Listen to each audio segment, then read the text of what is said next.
So hello again, everyone, and welcome to the next in our series of lockdown webcasts that we're bringing you from Travel Weekly to keep you all connected as we continue through this very, very difficult situation created by COVID-19. So I'm joined today by more travel agents, the people absolutely at the sharp end who are really having to deal with a lot of different issues and also with customers. I'm joined today by Charles Duncombe, who is the director at Holidaysplease, home working agency. I've got Nick Marks, who is the joint managing director at Baldwins Travel. And we're also joined by Kelly Cooks, who is the leisure director at the consortium Advantage Travel Partnership. So welcome to you all. Thank you for joining us.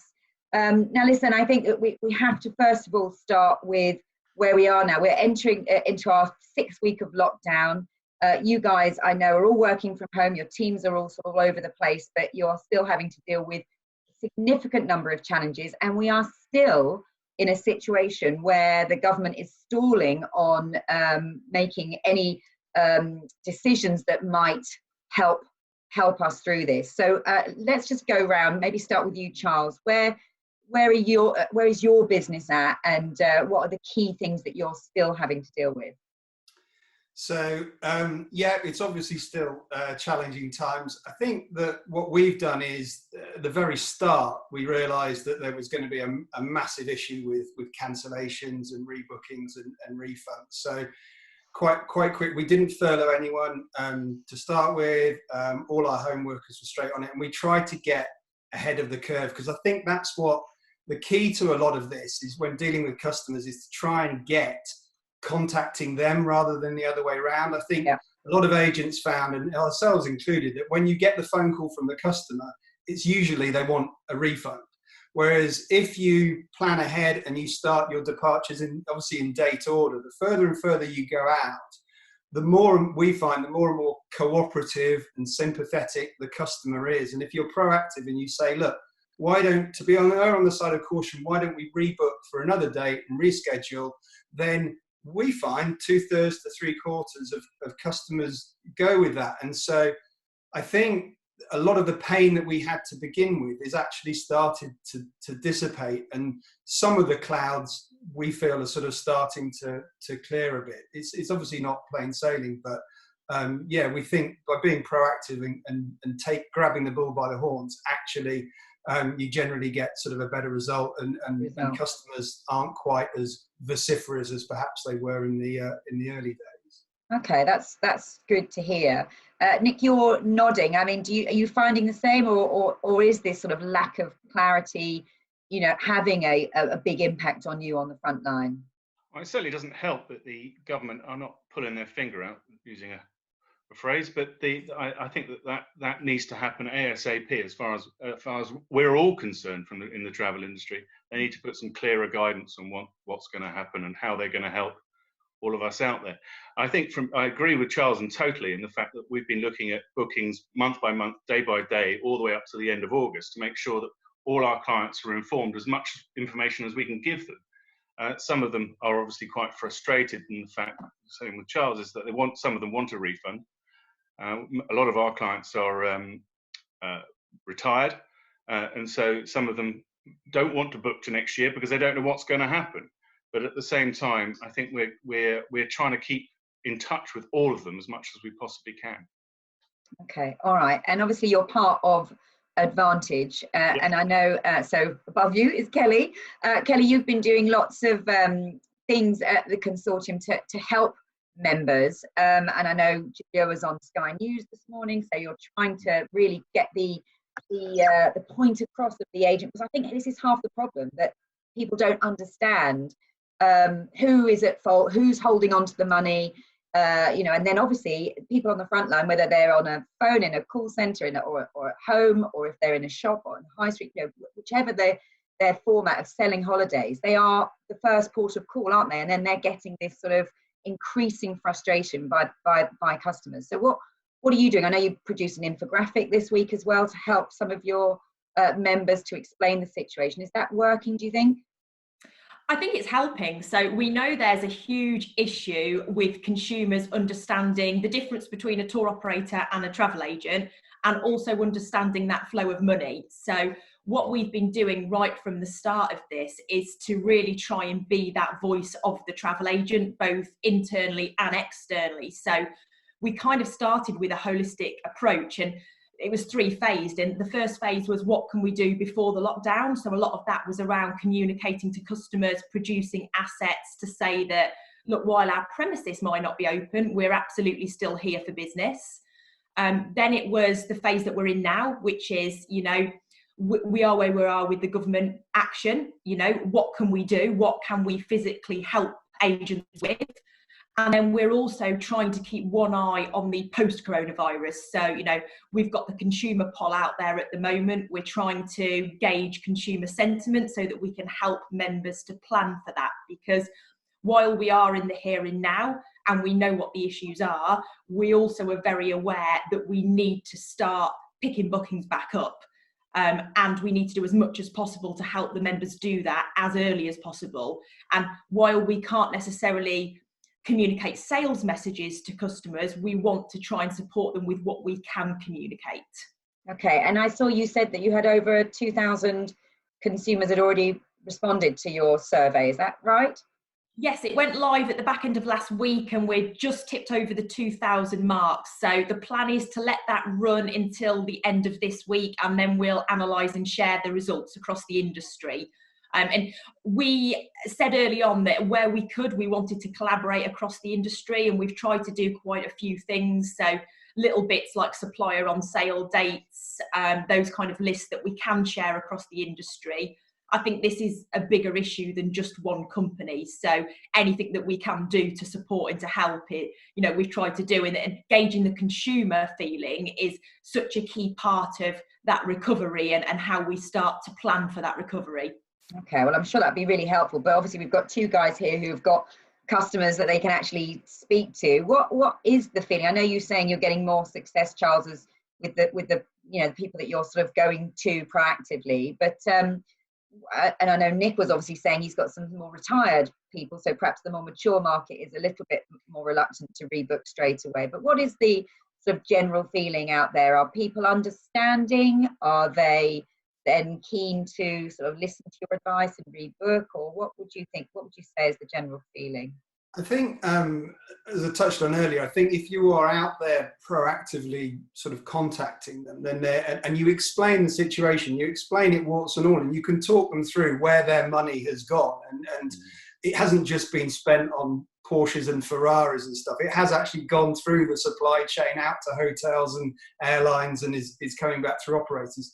We actually find 9 times out of 10 customers are very understanding. And as long as there is a plan, as long as you can say, right, well, we're either going to rebook for these dates, or if you want a refund, we know that this operator is operating on this schedule of refunds, so you can expect it by X, Y, and Z. I think when they've got that certainty, they get that comfort. I think where they can sometimes get a bit agitated is when you don't give them any answers. And sometimes that has, you don't know. In the early days, operators were scrambling around for a policy and changing it every few days, and which is no criticism. It was in unprecedented times. But I think now that things are starting to settle down and we can see where we are with different operators, we can actually give customers much more certainty and a plan, and they're much more receptive. And so yeah.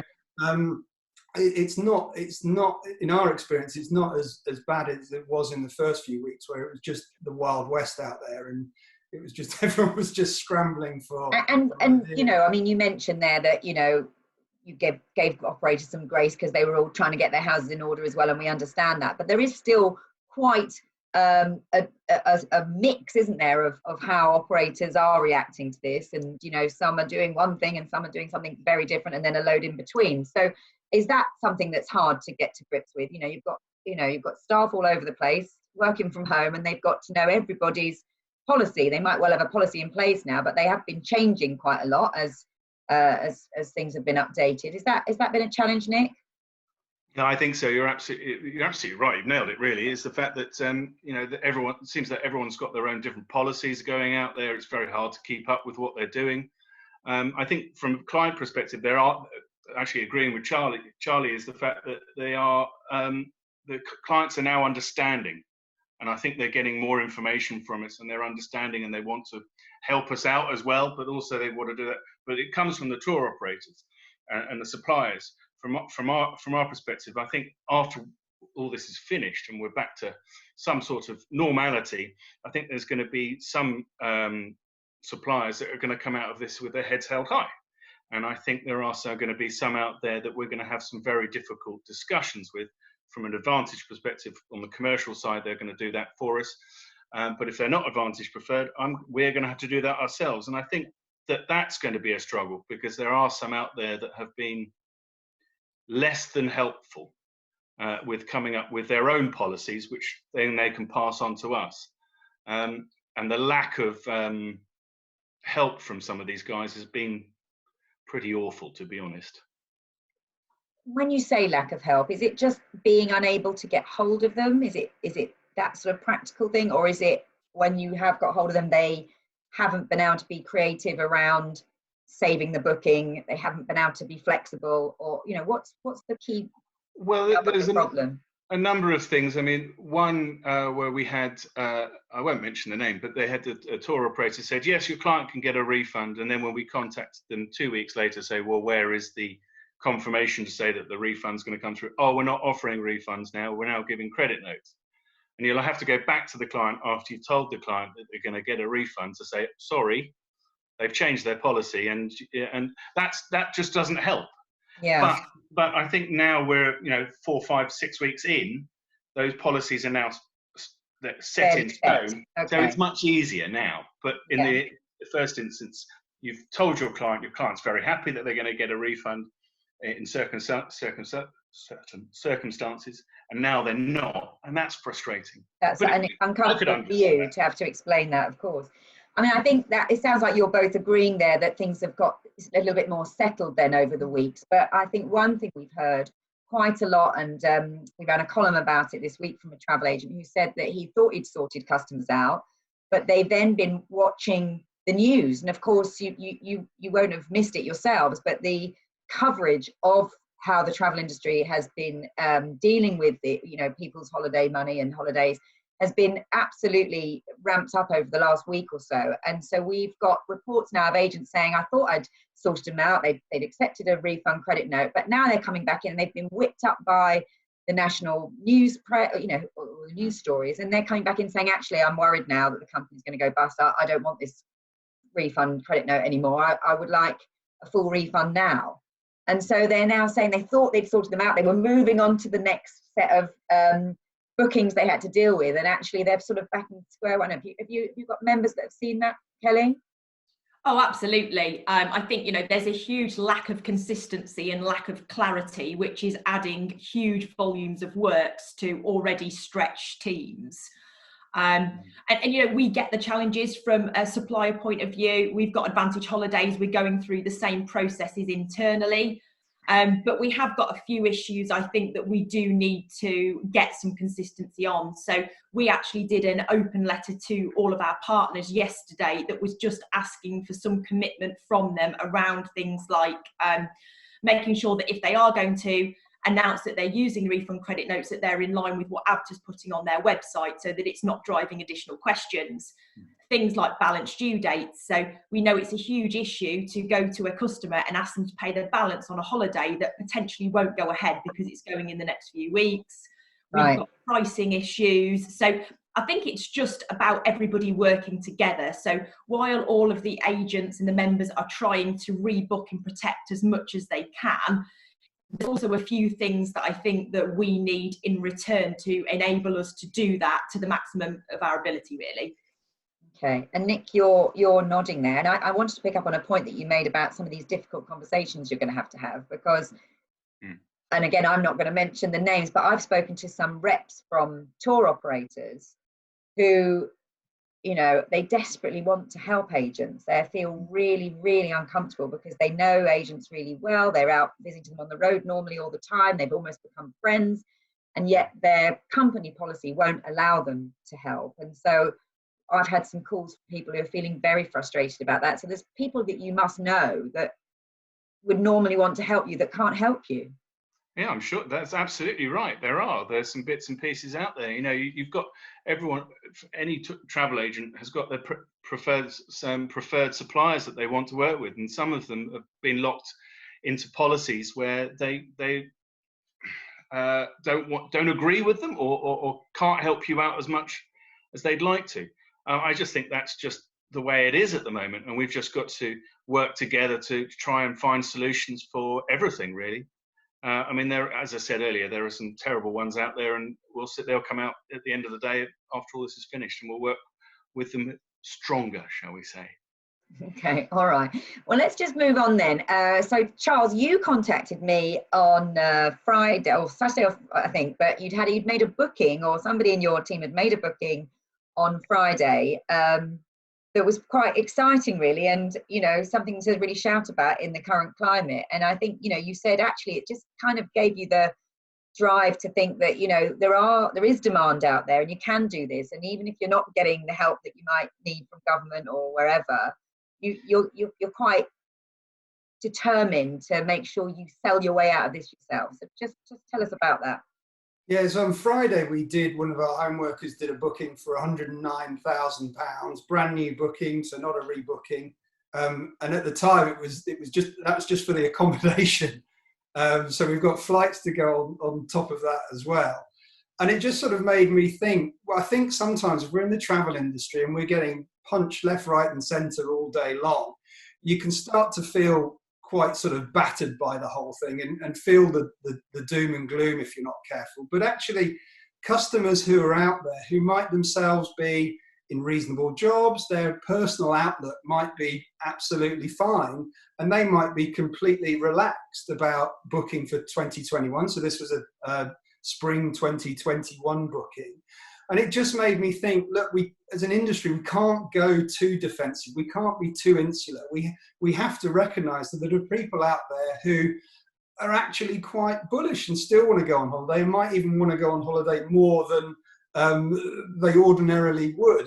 And some people want to stick two fingers up to this situation and get on with it. And so I think while from an operational and a cost and everything, yes, you have to be sensible, you have to be sort of slightly defensive, but I don't think that should stop you from still trying some initiatives to get out there and try and tap into those customers who are still willing to book. And if you think about it, if there's 3/4 or 2/3 of people who are willing to rebook, well, that's almost the same as a booking. It's the same mentality. If they're comfortable enough to rebook, then there are customers out there who are comfortable enough to book. So I think we just need to be a bit careful that we don't go too defensive. And I'm not sitting here saying that everything's smelling of roses and come on, let's all get back to the way it was. But I'm just trying to say that we should probably all guard against being too defensive in this situation when there is business still out there. And the only way we're going to get out of this is to sell our way out of it. And so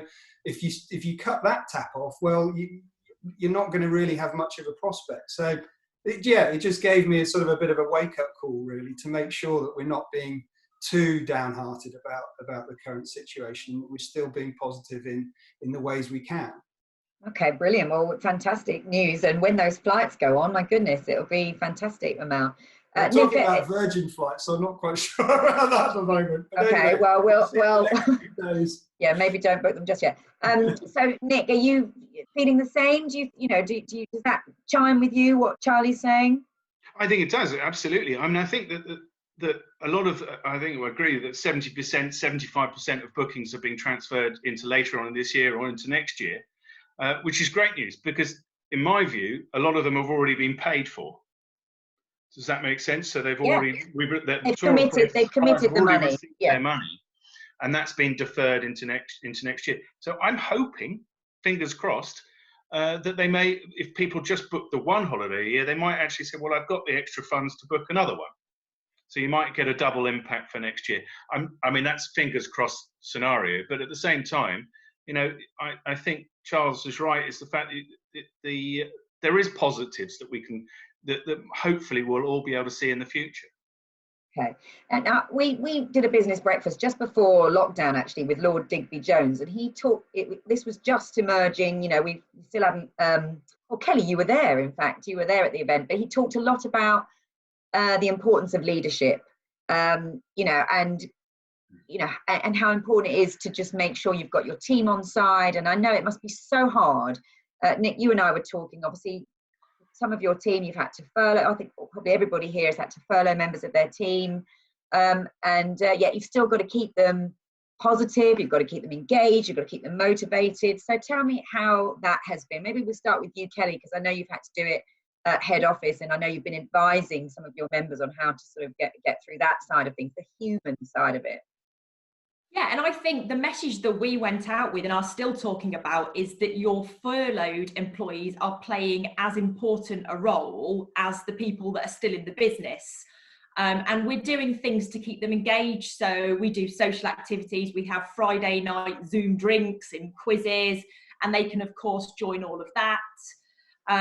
We've also done quite a big focus on wellness, both internally for our team and also for the members, and we've created some resources around learning. So loads of free learning opportunities available both within travel, and you can learn to be a graphic designer and all sorts of stuff online now. So I think it's just about keeping them engaged, talking to them, and really making them feel like they're still part of the team. Yeah. And what about you, Nick? Because you've got people who've worked for Baldwins for years. I mean, they might be quite lost without being at work every day, I imagine, because it's absolutely part of their life.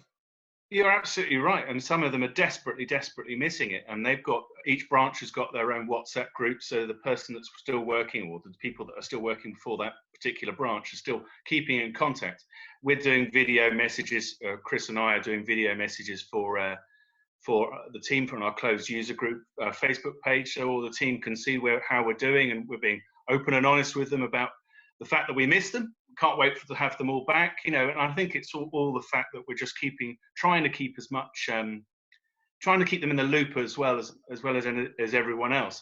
And it's so lovely as well. And we've got I'm just going to pick on our Maidstone branch, but they sent Kirsty, who's the manager there, who hasn't been furloughed, a box of cakes and treats, and basically saying thanks for working so hard for us. And I just love the fact that that's happening internally within our teams, even though they've been furloughed. But they're all, without doubt, want to get back ASAP, and they want to help.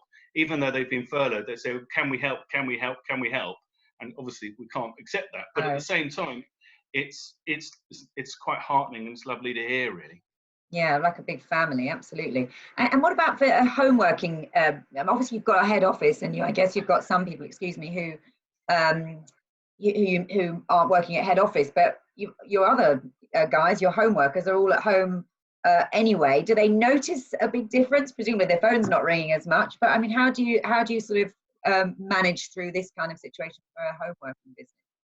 So yeah, obviously home workers, they're used to this anyway. This is their natural habitat. So we've already prior to this, we had online groups on our intranet. We've got Facebook groups. We've got we've got a support team none of them have been furloughed, so they're still talking to the team. So that is the sort of what is good practice now was good practice for us before the crisis.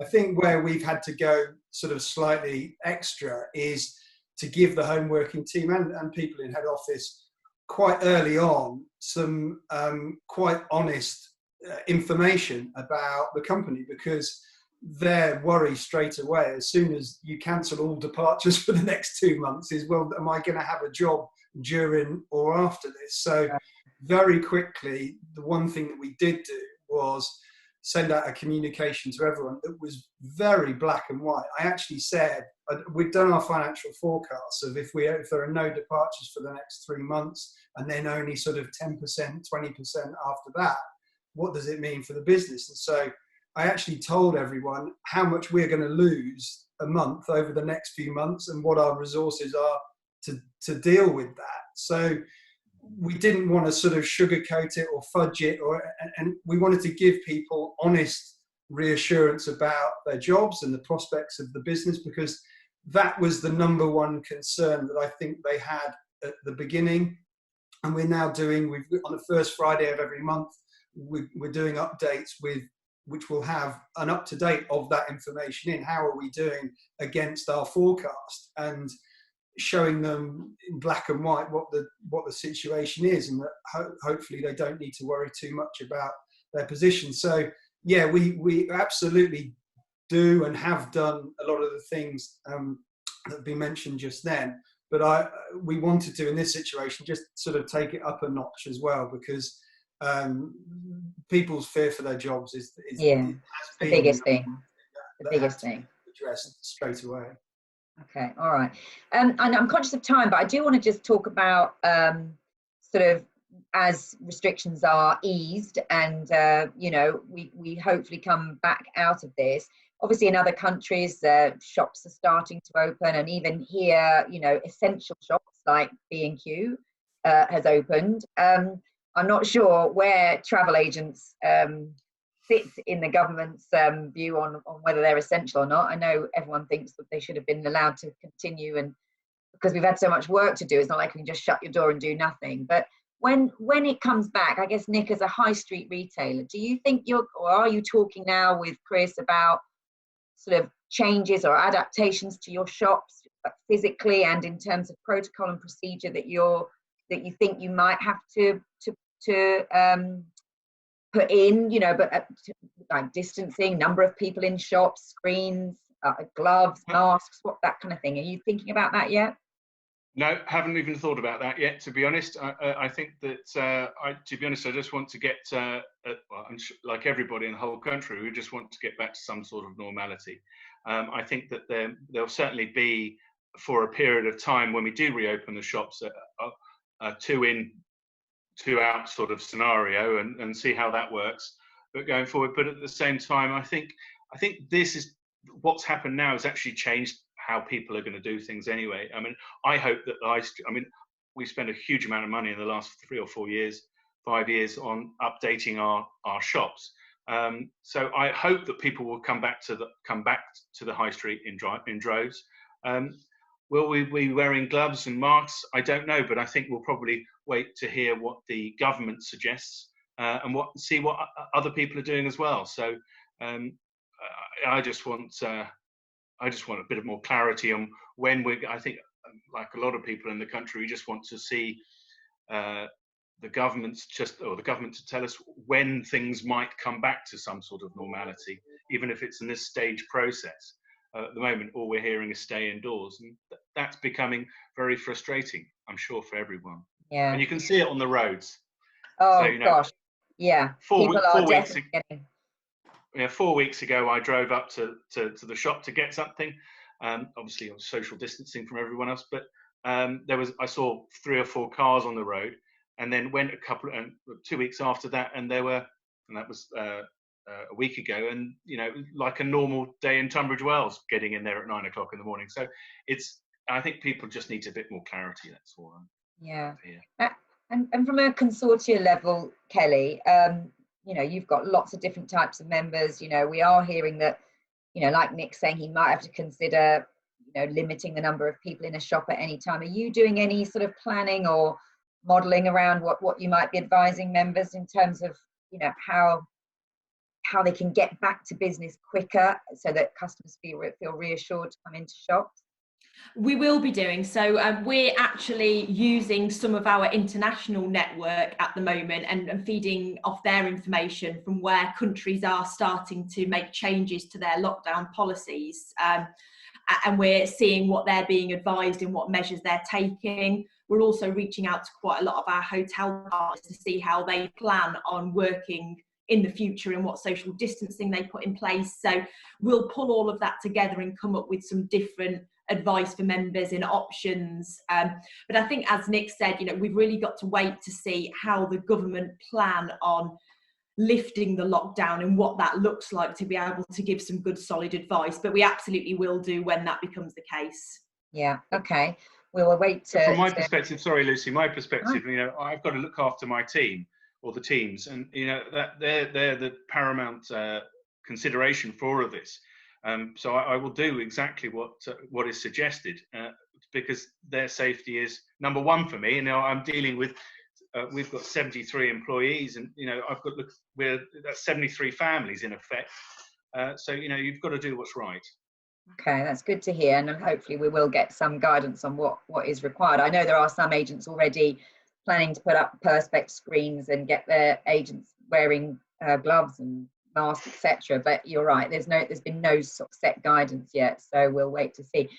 Just finally with you, Charlie, that we have had people writing, in Travel Weekly, talking about how they think that there's going to be a real surge in home working. I mean, obviously it was popular anyway, but do you anticipate having more competitors in your particular sector? I mean, maybe. I mean, I think if the lockdown continues, I think if shops are Nick's having to get dressed up in his visor and gimp costume or whatever to keep everyone safe, then just the weekend. That's just the normal weekend for Nick. No, so don't make me go red, Charlie. I think if the high street is under sort of strict controls for a long time to come, then and travel agents want to get back into the business, then obviously home working would be a natural environment for them. But I'm not going to sit here on a massive recruitment plea. No. I wasn't suggesting that. Please don't. But do you think your home workers will sell more over video call though, rather than? I mean, presumably previously they were just phoning people and doing most of their sales, but this, we've all become very used to this kind of thing. So do you think that is something that might happen and you'd encourage? We've tried to do it in the past, and I think I don't think customers are the problem. I think customers are quite happy to do it. I'm more used to Zoom calling than seeing people face to face at the moment. When we've tried to float the idea with home workers in the past, I get a lot of, I'm in my pajamas a lot of the time, or I need to do my makeup, so we get a little bit of resistance from some of the home workers. But I'm sure if it's something that I think we're going to look more into and perhaps go with the braver home workers, the braver and better looking home workers we're going to go with first, and then see how we go from that. But yeah, absolutely, it's something we thought of before, and yeah, customers might feel a lot more comfortable now doing it than they did before. Okay, well, thank you all for putting your makeup on and getting out of your pajamas today. Thank you, Nick, for bringing that fabulous, magnificent facial hair to today's webcast. I didn't think I was going to see anyone for 4 to 6 weeks, so I shaved the beard and left the moustache, and now I feel like a Wally. But there we go. No, it's been a highlight. So thank you very much.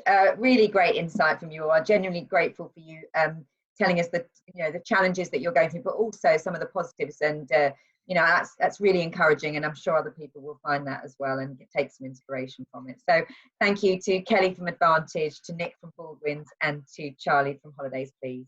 Thanks, guys.